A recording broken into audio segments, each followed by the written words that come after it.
Family, welcome back to the Royal Sussex Squad, where we keep it real, where we speak truth to the nonsense, and where we lift up our Duke and Duchess of Sussex, Prince Harry and Meghan Markle, while dismantling the pitiful smear campaigns cooked up by the palace and their tabloid allies. Now, today we have something interesting, and honestly more than a little laughable, coming out of Vanity Fair, courtesy of Katie Nicholl. Yes, the same so-called royal correspondent who's been trying to make William look like the saint of sainthood, while always painting Harry as the prodigal son who must come crawling back. But let me tell you, Katie Nicholl and her palace sources just gave us a gift, because the more they try to drag Harry down, the more obvious it becomes that William, Peggy as the squad knows him, is being exposed for exactly what he is: insecure, jealous, petty, and consumed with rage over Harry's happiness and success. Now let's walk through what Vanity Fair was trying to spin here. The article came out right after Harry's trip back to the UK. And let's be clear, Harry's trip was already powerful.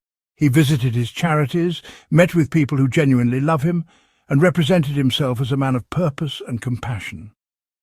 But then Harry did something the palace absolutely did not expect. He travelled undercover to Ukraine. Let's pause right there. While the British media were foaming at the mouth, desperate for some gossip about where Harry was eating his lunch or whether he texted his brother, Harry was literally in a war zone, showing solidarity, courage and compassion. He was doing the kind of work that kings and future kings are supposed to do, but William, of course, was nowhere to be found. Now, instead of celebrating Harry's bravery and service, the palace and its pet reporters went back to their usual game. Let's push out some rage briefings. Let's remind the world that William is supposedly angrier than ever with Harry. And Katie Nicholl dutifully scribbled it all down, claiming her sources say William wants nothing to do with Harry and that his relationship with his brother is at an all-time low. Squad, let's pause and unpack this. First of all, William hasn't spoken to Harry since 2022. This is not breaking news. Every time Harry comes to the UK, William is the one hiding out, sulking in the shadows, whispering to the press that he's not ready to forgive. Meanwhile, Harry continues to show up, do his work and keep his head high. So why are they pushing this narrative again? I'll tell you why. It's because Harry refuses to play their game. Harry refuses to crawl back. Harry refuses to be William's scapegoat, and William cannot handle it. Now the article tries to claim William is furious because Harry once mentioned in an interview that he didn't know how much time his father had left after his cancer diagnosis. Really? That's the excuse? That's the big, earth-shattering offence? Please. We know Charles might not have loved that comment, but William doesn't care about that.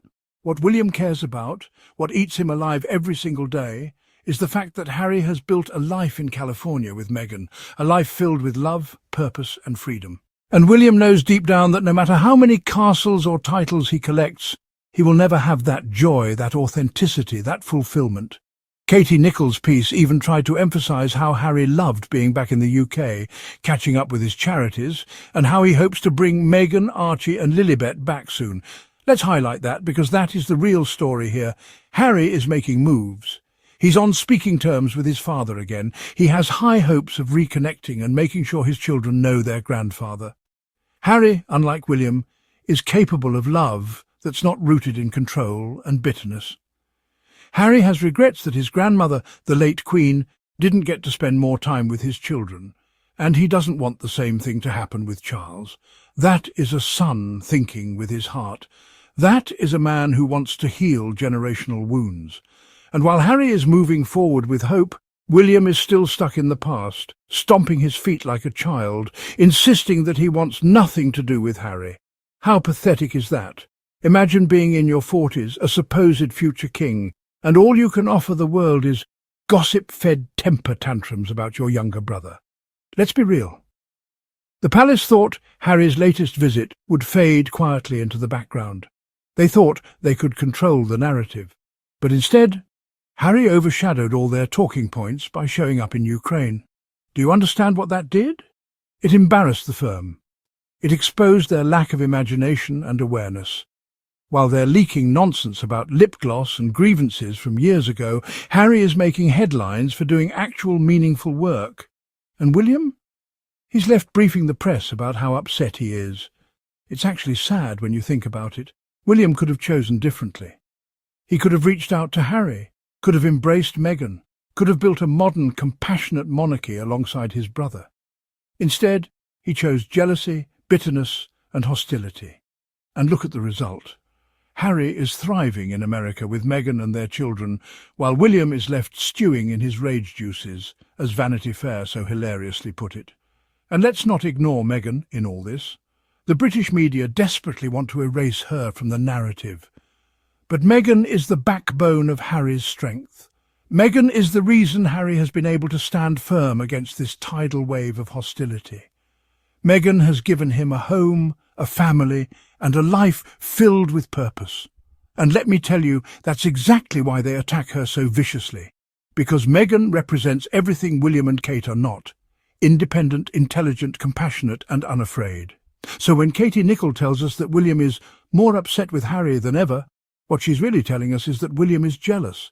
Jealous that Harry didn't crumble, jealous that Harry didn't come crawling back, jealous that Harry is out here making a global impact while William is still hiding behind palace walls, waiting for the press to prop him up with another puff piece.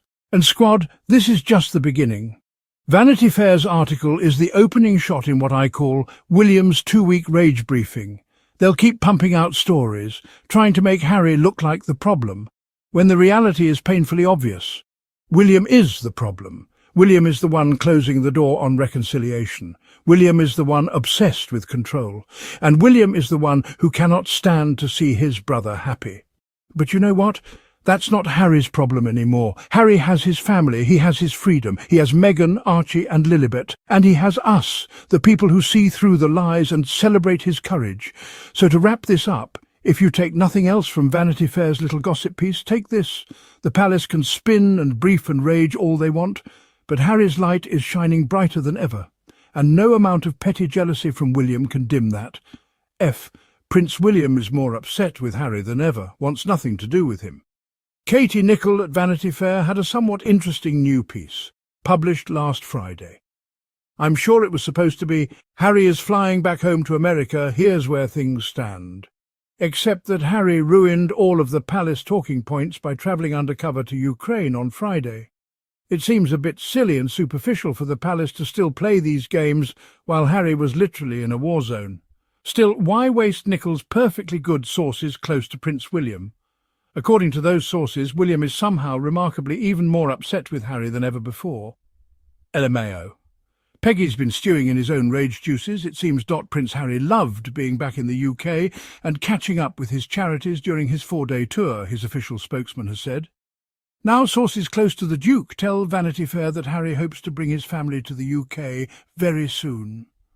One old acquaintance of the Duke said Harry has high hopes for a long-term reconciliation with his father, King Charles, and is already making plans to bring his wife Meghan Markle and their children, Prince Archie and Princess Lilibet, back to Britain.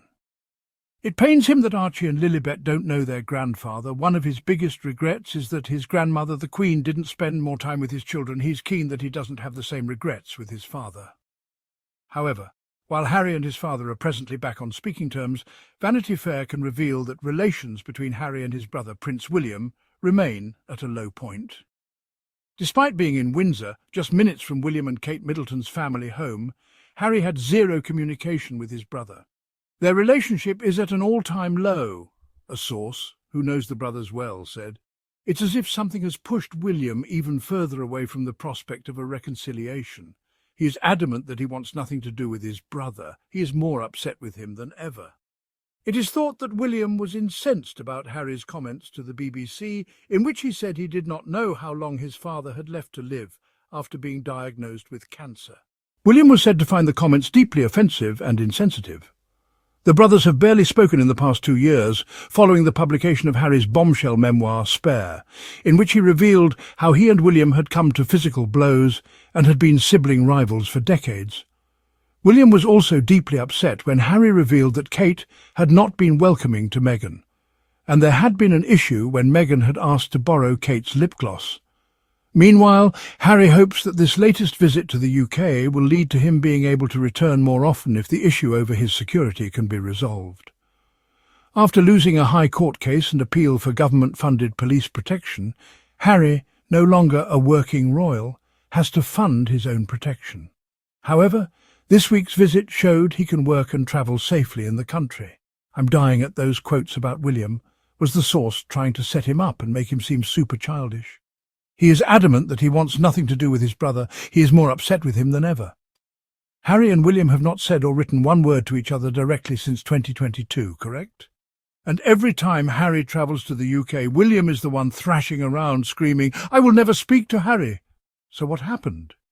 It's as if something has pushed William even further away from the prospect of a reconciliation. What is that something? I'm really asking. It's not what Harry said to the BBC in May.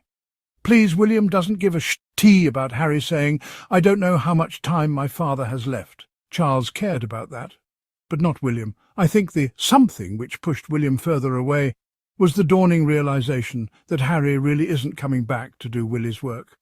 Not only that, but Harry is super happy in America, and Harry has an amazing life with Meghan and their children. William is incandescent with jealousy, and it's eating him alive. P.S. As predicted last week, this VF piece marks the start of William's 2-week rage briefing. There's also a piece published in the Mail on Sunday in which sources close to William are saying similar things.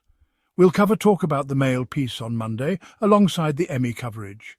Please don't thread Jack, but as I said, these are all William's talking points, that he's even angrier with Harry than ever before.